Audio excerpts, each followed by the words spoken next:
नमस्कार, मैं एस के ठाकुर फिर आप लोगों के समक्ष एक नए वीडियो में आ रहा हूँ। और इस वीडियो का उद्देश्य है किस तरह से जनरल स्टडीज़ में हम इतिहास विषय की तैयारी करें। इससे पूर्व दो वीडियो मेरे चैनल पे आया है जिसमें मैंने बीपीएससी और सीडीपीओ के लिए जनरल स्टडीज़ में किस तरह से तैयारी करनी चाहिए, क्योंकि दोनों परीक्षाओं की घोषणा बिहार लोक सेवा आयोग के द्वारा कर दी गई है।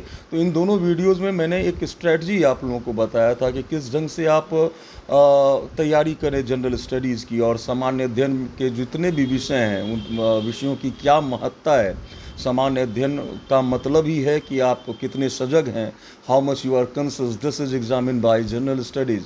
तो एक पदाधिकारी बनने वाले हैं तो एटलीस्ट जनरल स्टडीज़ के जितने विषय हैं उसका नॉलेज, उसका ज्ञान आपको आत्मसात करनी होगी, ताकि आप एक बेहतर उम्मीदवार बन सकें लोक सेवा आयोग के लिए।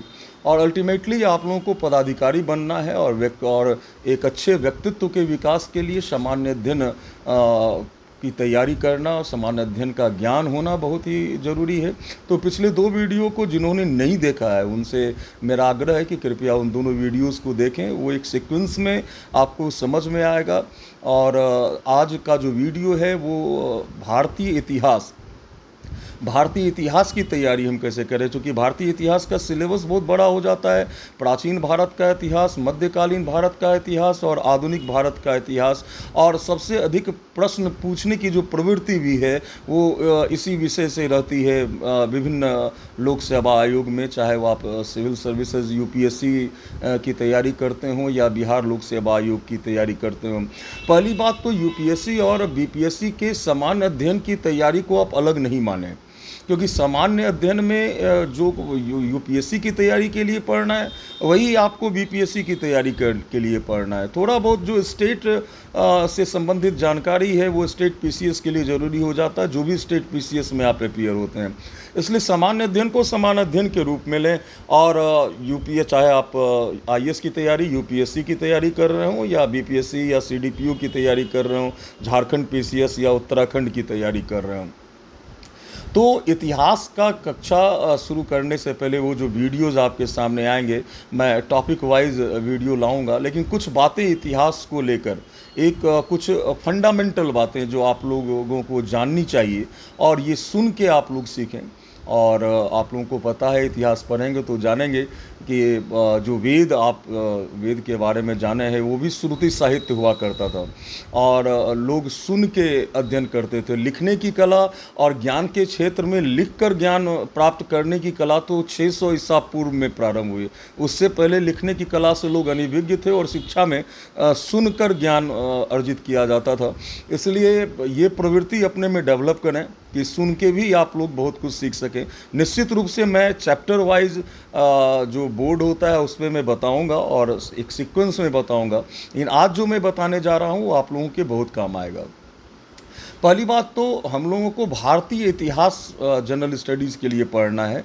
विश्व के इतिहास से प्रश्न नहीं पूछे जाते सामान्य अध्ययन में, भारतीय इतिहास से प्रश्न पूछे जाते हैं। और भारतीय इतिहास को हम लोगों ने तीन भाग जो हमारे सिलेबस में है, वो पहला प्राचीन भारत का इतिहास, दूसरा मध्यकालीन भारत का इतिहास और तीसरा आधुनिक भारत का इतिहास। और मैंने बताया था कि इतिहास पढ़ना क्यों ज़रूरी हो जाता है। जो अभ्यर्थी हैं, जो लोक सेवा आयोग की तैयारी करते हैं, उनके लिए इतिहास का अध्ययन करना क्यों ज़रूरी हो जाता है। एक तो मैंने बताया था, सामान्य अध्ययन आपके सजगता का मूल्यांकन है, आप कितने कॉन्शियस हैं, how much you are conscious, this is examine by general studies. मतलब एक एक्सपेक्टेशन आपके साथ है कि भाई आपको इतनी जानकारी तो होनी ही चाहिए।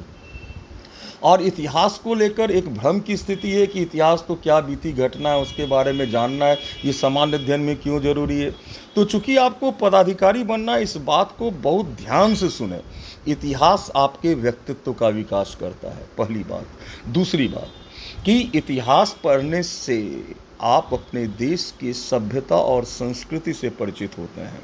आज जितने भी हमारे समाज में विसंगतियां हैं, या जो भी डेवलपमेंट, वर्ग विभेदीकरण है, या संप्रदायवाद है, या जातिवाद है, क्षेत्रीयतावाद है, नस्लवाद है, इसके मूल बात को आप जान पाएंगे। एक पढ़े लिखे लोगों को हम चैतन्य कहते हैं।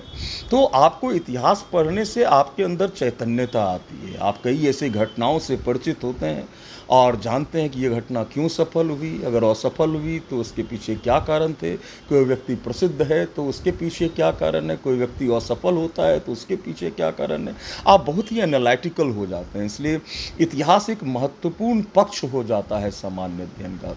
तो आज मैं एक फंडामेंटल बात आप लोगों के सामने इतिहास को लेकर बताने जा रहा हूँ, जो इतिहास पढ़ने से पहले इन सब बातों की जानकारी आप सबों को होनी चाहिए। पहली बात कि इतिहास है क्या। तो बहुत ही सबसे पहली बात जो मैं आपको बताना चाहता हूँ, किसी भी बात को अगर आत्मसात अगर आप करते हैं ज्ञान को, तो उसको बहुत ही सहज भाव में करें। तो इतिहास ऐसी बीती घटनाओं का वर्णन होता है जिसका मानवीय महत्व है। इससे बात स्पष्ट हो गई कि हर एक बीती घटनाएं इतिहास नहीं होती। ऐसी बीती घटनाओं को हम इतिहास की श्रेणी में रखते हैं, अपने सिलेबस की श्रेणी में रखते हैं, जिसका मानवीय महत्व है। और चूंकि ये बीती घटनाएं हैं, तो इसको जानने के लिए तो भाई हमारे पास स्रोत होना चाहिए, सोर्स होना चाहिए। किस आधार पर हम इतिहास की विवेचना करेंगे। भारत के संदर्भ में कुछ बात आप लोग जान लें। भारत में इतिहास लेखन की परंपरा नहीं रही है। हमारी जो सांस्कृतिक विरासत है, हम लोगों ने अध्यात्म पर अधिक बल दिया है। हमारे यहाँ धार्मिक पुस्तकें लिखी गई जो ज्ञान का अपार भंडार है। तो हम लेकिन इतिहास लेखन की परंपरा जैसा अरब देशों में था या यूनान में था, हमारे देश में नहीं रही। तो हमारे देश का अगर हम लोगों को इतिहास जानना है तो उसके लिए जानने का जो स्रोत है वो दो तरह का स्रोत होता है। एक को हम लोग पुरातात्विक प्रमाण कहते हैं, जो नाम से ही स्पष्ट है। पुरा मतलब प्राचीन, तत्व मतलब सामग्री, आर्कियोलॉजिकल एविडेंस। पुरातात्विक प्रमाण जो इतिहास को जानने का महत्वपूर्ण स्रोत हो जाता है। क्योंकि आप अपने इतिहास का जो आपका सिलेबस है, आप कई ऐसे कालखंड के बारे में भी आपको जानना है जिस समय लोग लिखना पढ़ना नहीं जानते थे। तो उस काल के इतिहास को आप कैसे जानेंगे? तो पुरातात्विक प्रमाणों से जानेंगे। और पुरातात्विक प्रमाण जो है वो कई तरह के होते हैं। जैसे अभिलेख है, अभिलेख के अध्ययन को हम एपिग्राफी कहते हैं। और अभिलेख की जो परंपरा है हमारे देश में मौर्य काल से शुरू हुई। चंद्रगुप्त मौर्य पहले शासक थे जिनका अभिलेख भारत में मिलता है। उससे पूर्व के अभिलेखों से भी हमें भारत के इतिहास के विषय में जानकारी मिलती है, लेकिन वो अभिलेख भारत में मिले नहीं हैं। जैसे बोगाजकोई अभिलेख, कश्यप अभिलेख, अल अमरना अभिलेख, ऐसे कई अभिलेख हैं, सरगौन अभिलेख, वो भारत के बाहर मिले हैं, लेकिन भारत के विषय में जानकारी मिलती है। भारत में जो अभिलेख की परंपरा शुरू हुई वो मौर्य काल से शुरू हुई।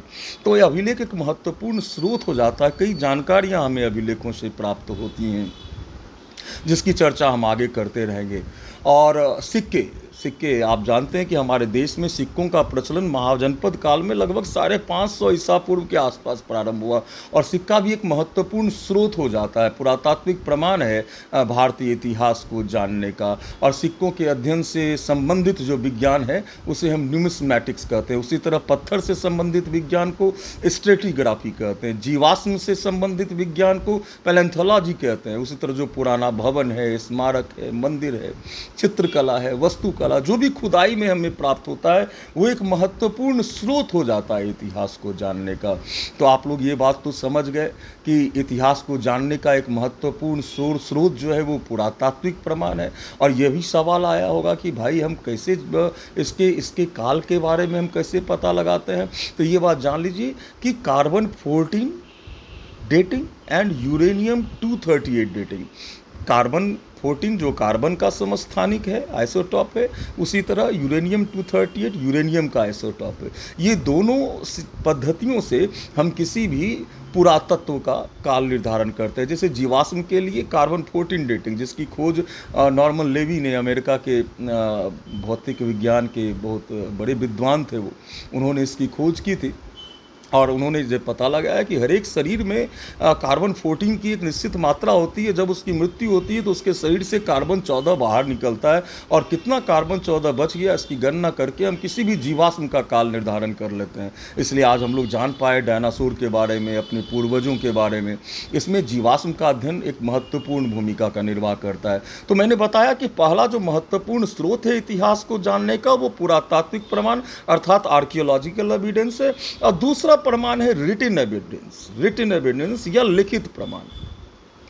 और इसको हम लोग तीन कैटेगरी में बांटते हैं लिखित प्रमाण को। एक जो धार्मिक पुस्तकें हैं, क्योंकि मैंने पहले बताया कि हमारे देश में इतिहास लेखन की परंपरा नहीं रही, हम लोग अध्यात्म पर ज़्यादा फोकस होते थे प्राचीन काल से, और जितनी भी धार्मिक पुस्तकें हैं वो ज्ञान का अपूर्व भंडार है।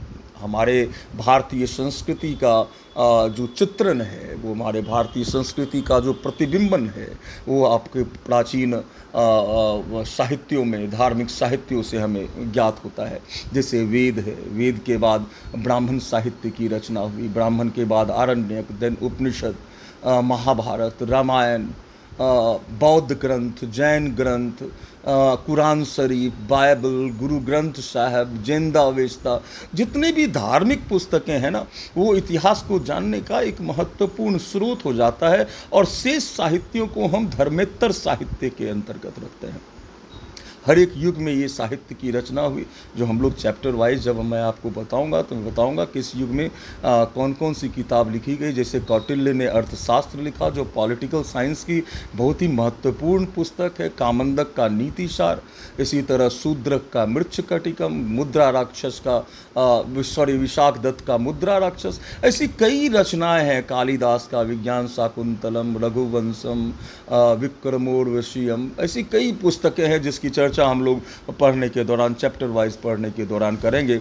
और तीसरी कैटेगरी रिटन एविडेंस में, लिखित प्रमाण की तीसरी कैटेगरी में हम विदेशी यात्रियों के विवरण को रखते हैं। कई विदेशी यात्री भारत आए, या किसी भी रूप में, राजदूत के रूप में या यात्री के रूप में, उन्होंने जो देखा, सुना, लिखा, वो एक महत्वपूर्ण स्रोत हो जाता है इतिहास को जानने का। जैसे इंडिका, जिसकी रचना मेगास्थनीज ने की थी, प्लिनी थे, फिर एप्पियानस थे, आगे फाहियान, ह्वेनसांग, वांग हुएट्स ने, इक्सिंग, बारबोसा, इब्न बतूता जैसे कई विदेशी यात्री भारत आए, और यहाँ जो देखा, सुना, लिखा, वो एक महत्वपूर्ण स्रोत हो जाता है इतिहास को जानने का। तो आज इस वीडियो के माध्यम से मैंने आपको बताया कि इतिहास क्या है, इतिहास को जानने के स्रोत क्या है। स्रोत दो ही तरह के हैं, पुरातात्विक प्रमाण और लिखित प्रमाण। और इन स्रोतों के आधार पर हम इतिहास को तीन कैटेगरी में बांटते हैं। एक हम लोग कहते हैं प्राक इतिहास। प्राक इतिहास से तात्पर्य है 3000 ईसा पूर्व से पहले का जो इतिहास है, उसे हम प्राक इतिहास की श्रेणी में रखते हैं। और इसको जानने के लिए हमारे पास कोई भी लिखित प्रमाण नहीं है, सिर्फ और सिर्फ पुरातात्विक प्रमाण है। 3000 ईसा पूर्व से 600 ईसा पूर्व तक का जो इतिहास है, उसे हम आदि इतिहास की श्रेणी में रखते हैं।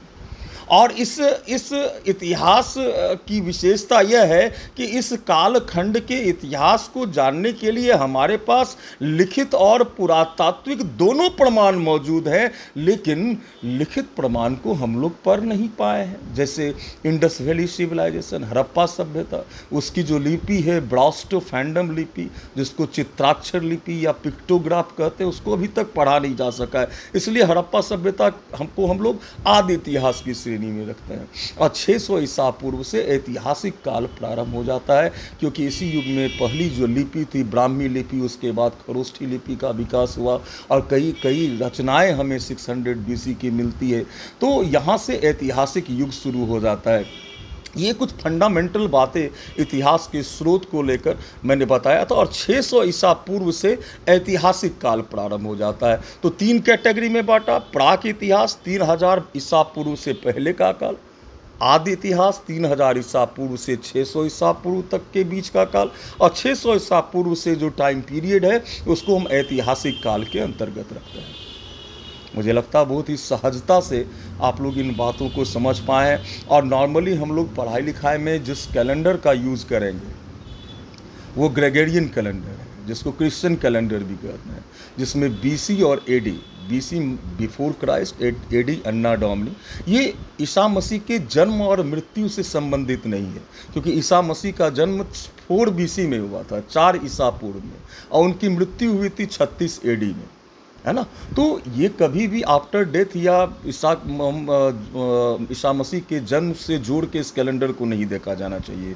ये क्रिश्चियन कैलेंडर है, इसका नाम ग्रेगोरियन कैलेंडर इसलिए पड़ा क्योंकि पुनर्जागरण के समय में इटली में वेटिकन सिटी में एक पादरी थे, ग्रेगरी नाम था उनका, उन्होंने इस कैलेंडर में लीप ईयर वगैरह जोड़ दिया, तो इस कैलेंडर को हम लोग उन्हीं के नाम पर याद रखते हैं, क्रिश्चियन कैलेंडर को ग्रेगोरियन कैलेंडर कहते हैं। और आप इतिहास, भारतीय इतिहास पढ़ने के दौरान और भी कई कैलेंडर्स के बारे में जानेंगे, जैसे आपके भारत के संविधान में शक संवत को मान्यता दी गई है, विक्रम संवत भी भारत से ही ईजाद हुआ ये कैलेंडर, जो नेपाल में इसको मान्यता मिली हुई है।